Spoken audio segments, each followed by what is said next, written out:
आज हम लोग न्यूटन के प्रथम नियम को द्वितीय नियम से सिद्ध करेंगे। तो न्यूटन का प्रथम नियम क्या है?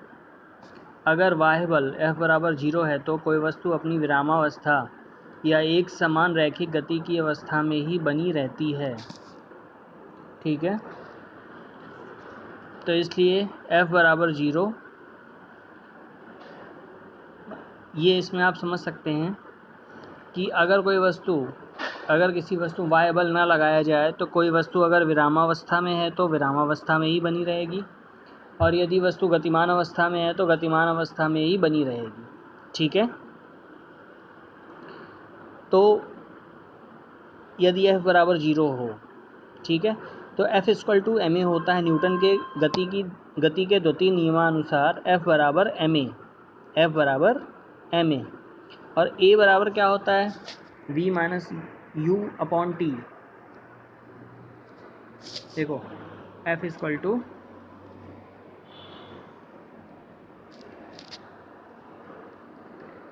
= ma और a बराबर होता है v - u/t।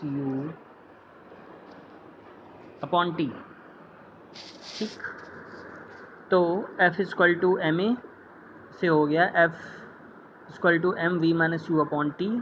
F को हमने क्या कर दिया? बाह्य बल को हमने क्या किया? 0 कर दिया, तो 0 बराबर mv - u/t।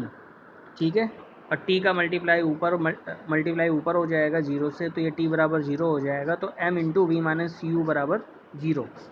ठीक है, ये आ गया। अब देखो, किसी वस्तु का द्रव्यमान जो है वो कभी 0 नहीं होगा, m ≠ = 0। ठीक है, तो क्या होगा? v - u = 0 होगा।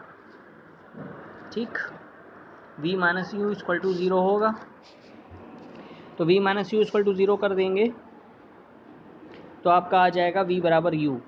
v बराबर u का मतलब ये है कि जो वस्तु का आरंभिक वेग था वही उसका अंतिम वेग होगा, अर्थात वस्तु जिस वेग से चल रही थी उसी वेग से चलती रहेगी।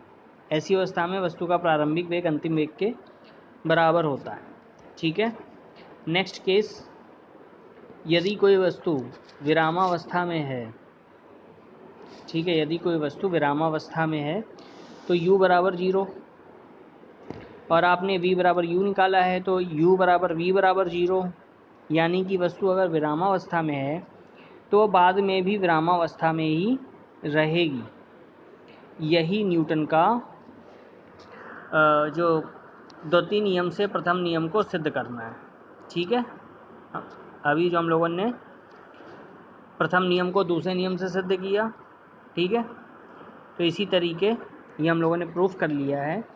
ठीक है, कि न्यूटन का जो प्रथम नियम है वही द्वितीय नियम का ही रूप है। ठीक है, ये क्वेश्चन आता है एग्ज़ाम में, इम्पॉर्टेंट क्वेश्चन है, तो आप इसको एज इट इज़ जैसा इसमें है वैसे ही नोट कर लेंगे। ठीक है, ओके, थैंक यू।